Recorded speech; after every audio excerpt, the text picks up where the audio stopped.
नमस्कार दोस्तों, प्रधानमंत्री नरेंद्र मोदी का कैमरा प्रेम और इनका 48 घंटे का मौन व्रत एक बार फिर से सुर्खियों में है।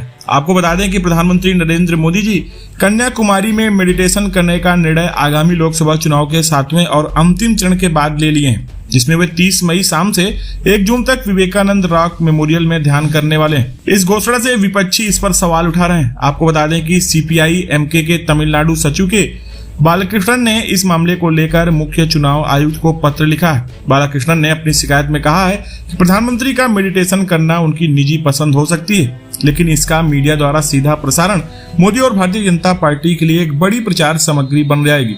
उन्होंने जोर देकर कहा कि चुनाव के दौरान प्रधानमंत्री जी लगातार सुर्खियों में रहे, आदर्श आचार संहिता का गंभीर उल्लंघन करता है। कांग्रेस ने भी इस मुद्दे पर निर्वाचन आयोग से मुलाकात की है और अपनी आपत्ति दर्ज कराई है। वरिष्ठ अधिवक्ता अभिषेक मनु सिंघवी जी ने कहा कि 48 घंटे के साइलेंट पीरियड के दौरान किसी भी प्रकार का प्रत्यक्ष या अप्रत्यक्ष प्रचार नहीं होना चाहिए। कांग्रेस की आपत्ति इस बात पर है कि प्रधानमंत्री मोदी ने 30 मई की शाम से 1 जून तक मौन व्रत करने की घोषणा की है, जो कि आचार संहिता का उल्लंघन है। सिंघवी ने कहा कि चुनाव आयोग के सामने 2 विकल्प हैं, या तो प्रधानमंत्री जी अपने मौन और आध्यात्मिक व्रत को 1 जून की शाम से शुरू करें या इसके मीडिया प्रसारण पर रोक लगाई जाए। वहीं डीएमके के नेता एलेंगोवन ने भी इस पर सवाल उठाए। उन्होंने कहा कि यह घोषणा चुनाव के बाद भी हो सकती थी, लेकिन प्रधानमंत्री जी ने इसे अंतिम चरण चुनाव से पहले इसलिए किया ताकि लोगों को यह लगे कि भगवान के अनन्य भक्त हैं और इससे हिंदू मतदाताओं पर प्रभाव हो। उन्होंने कहा कि इन लोगों को प्रभावित करने का अप्रत्यक्ष तरीका बताया है, जो चुनाव आयोग के सभी नियमों के खिलाफ है।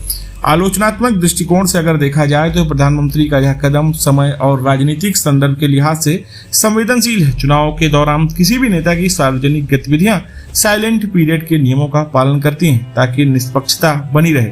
विपक्ष का तर्क यह है कि इस प्रकार का ध्यान इसके प्रसारण से बीजेपी को अप्रत्यक्ष रूप से फायदा मिलने वाला है, जो साइलेंट पीरियडों के नियमों का उल्लंघन है। प्रधानमंत्री मोदी जी की इस आध्यात्मिक यात्रा ने चुनावी राजनीति में विवाद को जन्म दिया है। चुनाव आयोग के निर्णय पर यह निर्भर करेगा कि वे इस मुद्दे को कैसे संतुलित करते हैं कि आचार संहिता का उल्लंघन न हो और निष्पक्ष चुनाव सुनिश्चित हो सके। यह देखना दिलचस्प होगा कि आयोग इस मामले को किस प्रकार से संभालता है और इस पर क्या निर्णय लेता है। फिलहाल दोस्तों, वायरल हो रहे प्रधानमंत्री मोदी जी की इन खबरों को लेकर आप क्या कुछ सोचते हैं? आप अपनी राय कमेंट्स में हमें साझा करें और ऐसे वीडियोज को देखने के लिए चैनल को सब्सक्राइब करें। धन्यवाद।